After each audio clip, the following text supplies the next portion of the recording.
عليه ونعوذ بالله من شرور أنفسنا ومن سيئات أعمالنا من يهده الله فلا مضل له ومن يضلله فلا هادي له ونشهد أن لا إله إلا الله وحده لا شريك له ونشهد أن سيدنا وحبيبنا ومولانا محمدا عبده ورسوله صلى الله تعالى عليه وعلى آله وصحبه وأزواجه وذريته وبارك وسلم تسليما كثيرا كثيرا.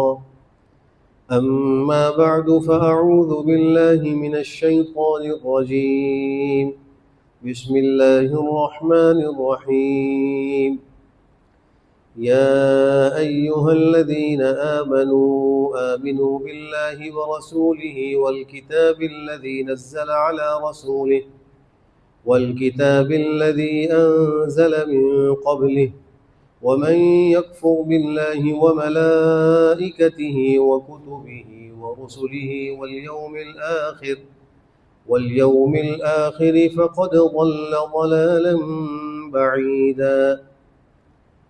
وعن أبي هريرة رضي الله عنه عن النبي صلى الله عليه وسلم قال: الإيمان 70 شعبة وأفضلها قول لا إله إلا الله وأدناها إماطة الأذى عن الطريق والحياء شعبة من الإيمان. صدق الله مولانا العظيم وصدق رسوله النبي الكريم ونحن على ذلك لمن الشاهدين والشاكرين والحمد لله رب العالمين. حضرات سامعین محترم اور برادران عزیز، اللہ سبحانہ وتعالیٰ نے قرآن کریم میں اہل ایمان کو ایمان لانے کا حکم دیا ہے، اور یہ بات بڑی قابل تعجب ہے۔ ایک شخص پہلے سے مومن ہے اور اس کو کہا جا رہا ہے کہ تم ایمان لاؤ، تو بظاہر انسانی عقل یہ کہتی ہے کہ یہ تحصیل حاصل ہے، یعنی ایک چیز پہلے سے موجود ہے، اس کو حاصل کرنے کا حکم دیا جا رہا ہے، اور یہ ایک عبث اور فضول کام ہوتا ہے۔ لیکن قرآن کریم تو بے فائدہ، زائد اور عبث چیزوں سے بالکل وراء الورا ہے، تو اس میں یہ کیسے اللہ حکم دے رہے کہ ایمان والو ایمان لاؤ؟ تو اس کا جواب مفسرین نے یہ دیا کہ ایمان والوں کو جو ایمان لانے کا حکم ہے، اس سے مراد ایمان پر استقامت، ایمان پر مداومت ہے، کہ اے وہ لوگوں جو ایمان لا چکے ہو، اس ایمان پر مداومت اختیار کرو، اس پر استقامت اختیار کرو۔ اور پھر آگے جن جن چیزوں پر ایمان لانا ہے اس کا ذکر ہے کہ اللہ پر ایمان لاؤ، اس کی کتابوں پر ایمان لاؤ، اس کے اصولوں پر ایمان لاؤ، اور قیامت پر ایمان لاؤ، ان سب کو تذکرہ ہوا ہے۔ پھر یہ فرمایا کہ جو اس کا انکار کرے گا تو وہ بہت دور گمراہی میں جا پڑے، حق سے بہت دور چلا جائے گا۔ حدیث شریف جو میں نے خطبے میں تلاوت کی، حضرت ابو ہریرہ رضی اللہ تعالی عنہ کی روایت ہے، فرمایا کہ سرکار دو عالم صلی اللہ علیہ وسلم ارشاد فرماتے ہیں کہ ایمان کے 70 سے زیادہ شعبے ہیں، اور افضل ترین شعبہ لا الہ الا اللہ کا اقرار کرنا ہے، اور سب سے ادنا اور ہلکا شعبہ وہ تکلیف دہ چیز کا راستے سے دور کرنا اور ہٹانا ہے، اور تیسری بات فرمائی کہ حیا ایمان کا ایک شعبہ ہے۔ پہلی بات یہاں یہ سمجھنے کی ہے کہ عربوں کے ہاں 70 کا عدد یہ گنتی کے طور پر نہیں بولا جاتا تھا۔ اس کا مطلب یہ نہیں ہوتا کہ کسی چیز کو 70 دفعہ کیا جائے تو 70 کا عدد ذکر کیا جائے گا، یا کسی بات کو 70 دفعہ کہا جائے تو پھر اس کو ہم کہیں گے کہ 70 دفعہ یہ بات کہی گئی، بلکہ عربوں کے ہاں 70 کا عدد کثرت کو بیان کرنے کے لیے تھا۔ اس حدیث شریف کا مطلب بھی یہ ہوگا کہ ایمان کے 70 سے زیادہ شعبے ہیں، یعنی بہت زیادہ شعبے ہیں۔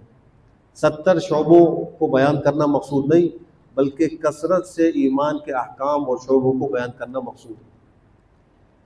پھر ان شعبوں کے اندر نبی کریم صلی اللہ علیہ وسلم نے 2 شعبوں کو بڑی اہمیت سے ذکر فرمایا، بلکہ یوں کہا جائے کہ 3 باتوں کو بڑی اہمیت سے ذکر کیا تو بے جا نہ ہو۔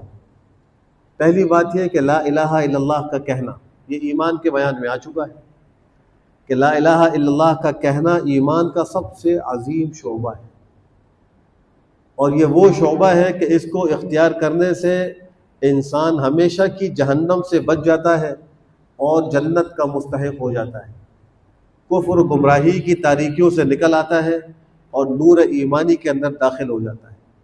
اور یہ بات صرف مبالغے کے حد تک کہنے کی نہیں، بلکہ تاریخ کے کئی واقعات اس پر شاہد عدل ہیں کہ ایمان کا یہ قول کہنے کے بعد اللہ نے اس کے لیے جہنم کو ہمیشہ کے لیے حرام قرار دے دیا اور اس کو جنت کا مستحق بنا دیا۔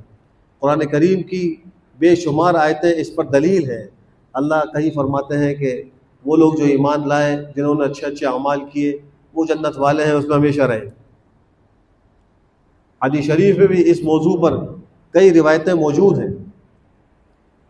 غزوہ خیبر کے موقع پر جب سرکار دو عالم صلی اللہ علیہ وسلم نے خیبر کا محاصرہ کیا تو یہودیوں کا ایک غلام چرواہا تھا جو بکریاں چرایا کرتا تھا۔ اس نے دیکھا کہ باہر کچھ لوگ آئے ہیں، لشکر آیا ہے، میں جا کے ذرا پوچھ کر آؤں کہ یہ کون لوگ ہیں، کیا چاہتے ہیں۔ تو وہ خیبر کے یہودیوں کی بکریاں جو چراتا تھا ان کو لے کر صحابہ کے لشکر کے پاس آ گئے اور آ کر کہنے لگا کہ تمہارے سردار کہاں ہیں، میں ان سے ملنا چاہتا ہوں۔ کہا کہ وہ جو فلاں خیمہ ہے اس خیمے میں ہمارے سردار موجود ہیں، تم جا کے ان سے مل لو۔ کہا تمہارے سردار خیمے میں رہتے؟ کہاں خیمے میں رہتے، کوئی محل نہیں ہے ان کا؟ نہیں، کوئی محل نہیں۔ اور مجھ جیسے چرواہے اور غلام سے جو سیاہ فام بھی ہے اور اس کا جسم بدبودار بھی ہے اور اس کے لباس بھی میلا کچیلا ہے، کیا اس سے مل لیں گے؟ کہا کہ ہاں بالکل مل لیں گے۔ تو وہ سمجھا کہ شاید مجھ سے کوئی مذاق کر رہے ہیں، اس لیے کہ اس نے یہودیوں کا طرز عمل دیکھا تھا اور دیگر بادشاہان اور سرداروں کو دیکھا تھا کہ ان کے ہاں تو ایک محل کے اندر رہنا، نام و نمود اور عام لوگوں سے نہ ملنا، ظلم و زیادتی کرنا، یہ ایک عام معمول تھا۔ اس نے خیال تھا کہ یہ جو لوگ آئے ہیں ان کے سردار بھی ایسا ہی ہوں۔ تو یہ باتیں اس کو تعجب میں مبتلا کر رہی۔ بالآخر وہ گیا اور جا کر اس نے اس خیمے میں دیکھا کہ باہر کوئی دربان نہیں، کوئی چوکیدار نہیں، کوئی ہٹو بچوں کی آوازیں نہیں۔ اندر داخل ہوا تو پیغمبر صلی اللہ علیہ وسلم تشریف فرما تھے۔ آپ کو دیکھ کر وہ کہتا ہے کیا میں اندر آ سکتا ہوں؟ آپ نے فرمایا جی آؤ۔ پھر کہا کہ آپ کیا دعوت لے کر آئے ہیں، آپ کون ہیں اور کیا دعوت لے کر آئے ہیں؟ آپ نے فرمایا کہ میں اللہ کا رسول ہوں اور میں یہ دعوت لے کر آیا ہوں کہ اس بات کی گواہی دو اللہ کے سوا کوئی معبود نہیں ہے، میں اللہ کا رسول ہوں۔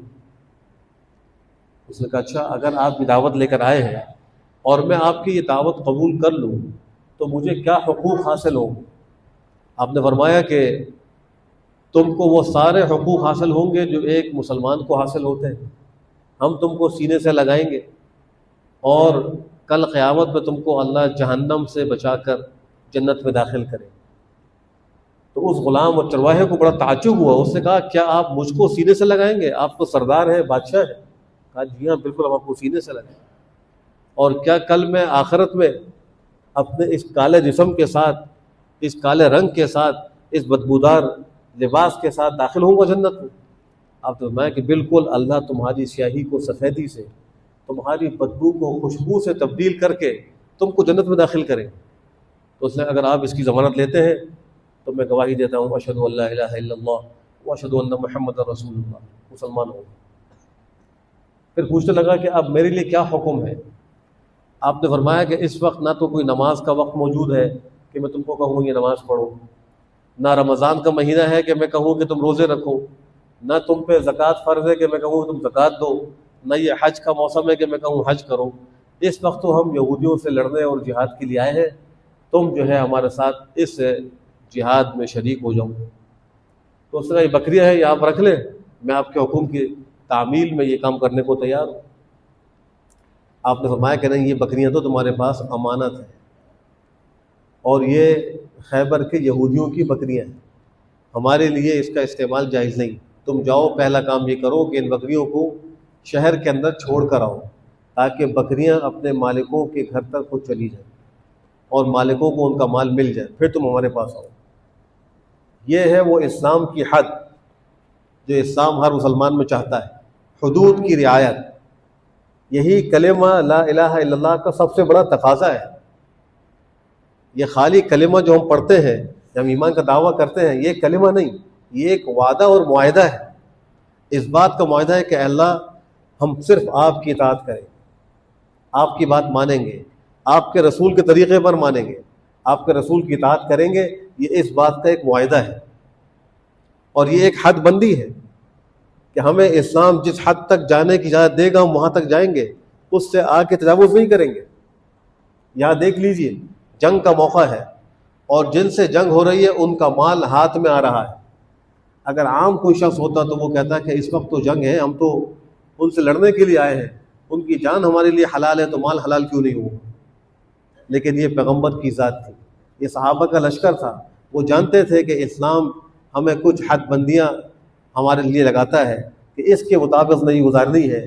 اس وقت حد بندی کا تقاضا یہی ہے کہ یہ بکریاں ہمارے لیے حلال نہیں، ان کو واپس کیا جائے. چنانچہ وہ چرواہا گیا اور جا کر اس نے بکریاں واپس کی، اور دوبارہ آیا اور جنگ میں شریک ہوا اور وہ شہید ہو گئے. جب جنگ ختم ہوئی تو پیغمبر کا معمول تھا کہ آپ باہر نکل کر دیکھتے تھے کہ کتنے لوگ شہید ہوئے ہیں، جو زخمی ہیں ان کا کیا حال ہے. اپنی لشکر کا آپ جو ہے معائنہ کیا کرتے تھے. تو دیکھا ایک جگہ کو صحابہ جمع ہیں، آپ پہنچے، فرمایا یہاں کیوں جمع ہو؟ کہا کہ ایک لاش ہے، پہچاننے میں نہیں آ رہی، ہم نے اس کو دیکھا نہیں ہے، ہم اس کو جانتے نہیں ہیں. آپ نے فرمایا ذرا ہٹو میں دیکھتا ہوں. جب آپ نے اس کو دیکھا تو کہا کہ اس کو میں جانتا ہوں، یہ خیبر کے یہودیوں کا ایک چرواہا تھا. جنگ کے دوران اس نے آ کر میرے ہاتھ پر اسلام قبول کیا، اور اب اس کو شہادت کی دولت ملی ہے.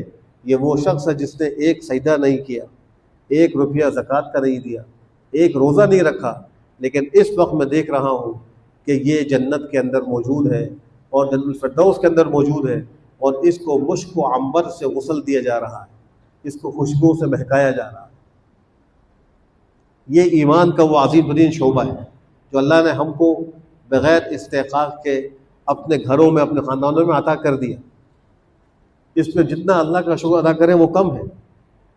اب دیکھیے کہ یہ کلمہ، ہم اس کو خالی کلمہ سمجھ رہے ہیں. اس چرواہے کی مثال سے یہ بات واضح ہو گئی کہ اس کلمے کا اقرار کرنے کے بعد انسان ہمیشہ کی جہنم سے بچ جاتا ہے اور جنت کا مستحق ہو جاتا ہے. آخرت کی نجات اس کے لیے لازمی ہو جاتی ہے، چاہے خدا نہ خواستہ اس کے اعمال میں کوتاہیاں کیوں نہ ہو، گناہ کیوں نہ ہو. لیکن اگر وہ ایمان کو سلامت لے کر قبر میں اتر گیا تو اس کی نجات یقینی ہے. یہ اتنا اہم ترین ایک شعبہ ہے. حضرت عبداللہ ابن حذافہ حضرت عمر بن خطاب کے زمانے میں انہوں نے ان کو ایک لشکر کے ساتھ رومیوں سے جنگ کے لیے بھیجا. اتفاقاً اس جنگ میں وہ لشکر صحابہ کا گرفتار ہو گیا، اور یہ سپہ سالار تھا، یہ بھی گرفتار ہو گئے. تو جو رومی سردار تھا اس نے ان سب قیدیوں کو بلایا اور بلا کر کہا کہ تم اپنا ایمان چھوڑو، اسلام چھوڑو اور میرے دین کے اوپر آ جاؤ. انہوں نے کہا ہم یہ تو نہیں کر سکتے، ہم ایمان کا سودا نہیں کر سکتے، جان دے سکتے ہیں، ایمان پر آنچ نہیں آنے دیں گے. اس کا خیال یہ تھا کہ شاید موت کے خوف سے ہر شخص تبدیل ہو جاتا ہے اور وہ اپنا سب کچھ چھوڑنے کو تیار ہو جاتا ہے، یہ بھی موت کے خوف سے تیار ہو جائیں گے. اس نے ایک بڑی کڑاہی منگوائی، اس کڑاہی میں تیل ڈال کر اس کے نیچے آگ جلائی، اس کو گرم کیا. جب وہ مکمل تیل گرم ہو گیا تو کہا کہ دیکھو میری بات مان لو ورنہ میں تم کو پکڑ کے اس میں ڈال دوں گا. جب دیکھا کوئی بات ماننے کو تیار نہیں تو ایک قیدی کو اس نے اٹھایا اور اٹھوا کر اس نے اس کو اس کڑاہی میں ڈلوا دیا. روایات میں آتا ہے جیسے ہی اس کو اس میں ڈالا گیا اس کے اعضاء الگ الگ ہو گئے. وہ تیل اتنا گرم تھا کہ اس کے جسم کا ایک ایک ٹکڑا الگ الگ ہو گیا، کھال الگ ہو گئی، گوشت الگ ہو گیا، اعضاء الگ الگ ہو گئے. اب اس نے حضرت عبداللہ بن حذافہ کو کہا کہ اب تمہاری باری ہے. تو وہ بڑے خوشی خوشی تیار ہو گئے. اس کو تعجب ہوا کہ ایک آدمی موت کے لیے ایسے کیسے تیار ہو گیا. انسان تو موت سے بچتا ہے، دور بھاگتا ہے، یہ موت کو گلے لگانا اپنا ایک اعزاز سمجھ رہے. پوچھا کیا وجہ ہے؟ کہا جب سے میں اسلام لایا ہوں میں نے اللہ سے عہد کیا کہ اے اللہ جب تک ایسا موقع نہ آئے کہ آپ کے راستے میں آپ کے رسول کے دین کی خاطر میرے جسم کا ایک ایک عضو زخمی نہ ہو جائے، اس کی قربانی نہ ہو جائے، مجھے موت نہ دینا. میرے پاس 100 جانیں ہوتی ہیں اور 100 جانیں ایسے قربان ہوتی ہیں، میں اس کے لیے تیار تھا. یہ کلمہ جب دل میں آ جائے یہ ایمان کا اہم ترین شعبہ جب زبان کے راستے سے دل میں اتر جائے تو پھر اس دل کے اندر اللہ کے سوا کسی کا ڈر نہیں ہوتا، کسی کا خوف نہیں ہوتا، نہ کسی انسان کا نہ موت کا۔ صحابہ کو یہ مقام حاصل ہوا تھا، پیغمبر کی صحبت کی برکت سے ہوا تھا، جس کے نتیجے میں ان کے دلوں کے اندر ایمان ایسا جڑ پکڑ چکا تھا کہ دنیا کی بڑی سی بڑی طاقت ان کو ہلا نہیں سکتی تھی، ڈرا نہیں سکتی تھی۔ قصہ مشہور ہے کہ جب کسریٰ کے دربار میں وہ صحابی پہنچے، ربعی ابن عامر،